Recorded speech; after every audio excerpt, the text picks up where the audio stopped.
గోవిందా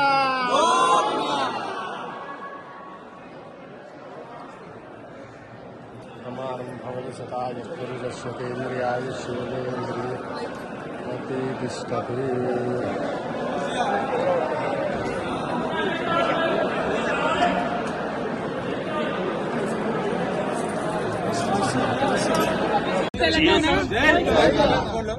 యాదాద్రి లక్ష్మీ నరసింహస్వామి క్షేత్రంలో ఇవాళ తెలంగాణ జాగృతి నాయకులు కార్యకర్తలు అందరం కూడా పెద్ద ఎత్తున వచ్చి దర్శనం చేసుకోవడం జరిగింది.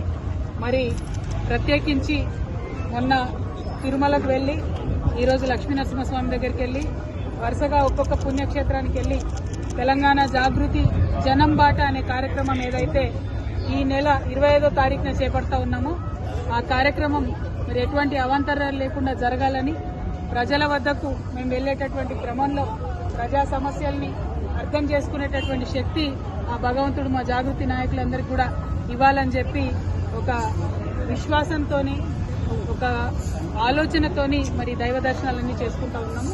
మరి 25వ తారీఖు నాడు జాగృతి జనం బాట అనే కార్యక్రమం ప్రారంభమవుతుంది. మా నిజామాబాద్ జిల్లా నుంచి మా సొంత ఊరు నుండి ప్రారంభించి 33 జిల్లాలు కూడా 4 నెలల పాటు కంటిన్యూస్ గా మేము మరి పర్యటన చేస్తాం.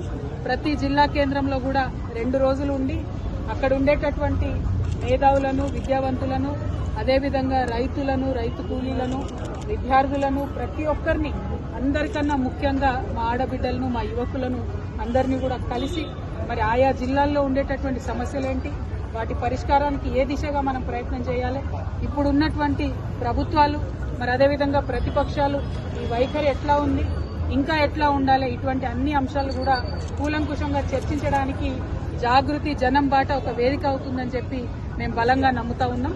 మరి ఈ యొక్క కార్యక్రమంలో ఆ దైవం యొక్క ఆశీర్వాదం ఉండాలని ప్రజల యొక్క ఆశీర్వాదం ఉండాలని మనస్ఫూర్తిగా కోరుకుంటా ఉన్నాం. మీ అందరికీ తెలుసు తెలంగాణ రాకముందు మన గుట్ట చాలా విస్మరణకు గురైంది. మన గుట్టకు తెలంగాణ వచ్చినాక గౌరవనీయులు కేసీఆర్ గారి ఆధ్వర్యంలో మంచి ఆదరణ వచ్చింది, చక్కగా పునర్నిర్మించుకున్నాం. మరి ఈ గుట్ట యొక్క ప్రాశస్త్యాన్ని దీని యొక్క పవిత్రతను కాపాడే విధంగా ఇప్పుడు ఉండేటటువంటి పాలకులు కూడా ప్రయత్నం చేయాలి. మేము అక్కడ వస్తూ ఉంటే చూసినాం రకరకాల విచిత్రమైన హోర్డింగ్లు అడ్వర్టైజ్మెంట్లు గుట్ట మీద పెడుతున్నారు.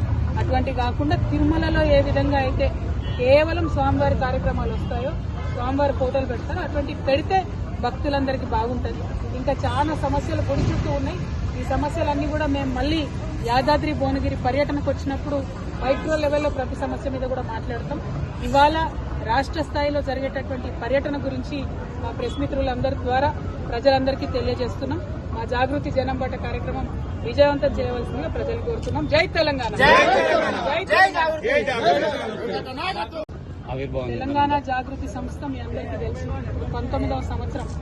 మేము ఒక ఎన్జిఓగా పుట్టినా కూడా ప్రతినిత్యం ప్రజల కోసమే మాట్లాడినాం. ఆనాడు తెలంగాణ ఉద్యమంలో కూడా పాలిటిక్స్ మాట్లాడినాం. తెలంగాణ ఉద్యమంలో కూడా రాజకీయ సమీకరణలు ఎట్లుండాలి, తద్వారా తెలంగాణ ప్రజలకు ఏ విధంగా బెనిఫిట్ పొందాలనే అంశాలు ఆనాడు మాట్లాడినాం. ఈనాడు కూడా మేము ఒక సివిల్ సొసైటీ ఆర్గనైజేషన్ గా ఉన్నప్పటికీ రాజకీయాలు పుష్కలంగా మాట్లాడతాం. రాజకీయాలు మాట్లాడి ప్రజలకు మేలు చేయాలంటే పార్టీ ఉండాల్సిన అవసరం లేదు. పార్టీ రావాలని ప్రజలు కోరుకుంటే తప్పకుండా వస్తుంది. దాంట్లో పెద్ద ఇబ్బంది ఏం లేదు. పక్కనున్న ఆంధ్రప్రదేశ్లో 2 పార్టీలు ఉన్నాయి, తమిళనాడులో 2 ప్రాంతీయ పార్టీలు ఉన్నాయి, ఆంధ్రప్రదేశ్లో 3 ఉన్నాయి, అట్లనే కేరళలో అయితే గల్లీకోటు ఉంటుంది. సో పార్టీలు ఉండడం లేకపోవడం పెద్ద విషయం కాదు, జాగృతి పార్టీగా మారడం కూడా పెద్ద విషయం కాదు. కానీ దానికి కూడా ఒక సమయం సందర్భం ప్రజలకు అవసరం. అల్టిమేట్ గా నాకేం లాభం ఏ పార్టీ అయితే ప్రజలకు లాభం కావాలి, మా కోసం కాదు కదా పార్టీ కోసం. సో దానికోసమే ఈ పర్యటన చేస్తా ఉన్నాం. ఈ పర్యటనలో మళ్ళీ మీ దగ్గర కూడా వస్తాం, అప్పుడు మళ్ళీ మిమ్మల్ని కూడా కలుస్తాం. మీ సలహాలు ఇవ్వాలి ఎట్లా మనం యాదాద్రిని డెవలప్ చేసుకోవాలి అని దాని నుండి ఒక ఆలోచన తీసుకుంటాం. Thank you. జై తెలంగాణ.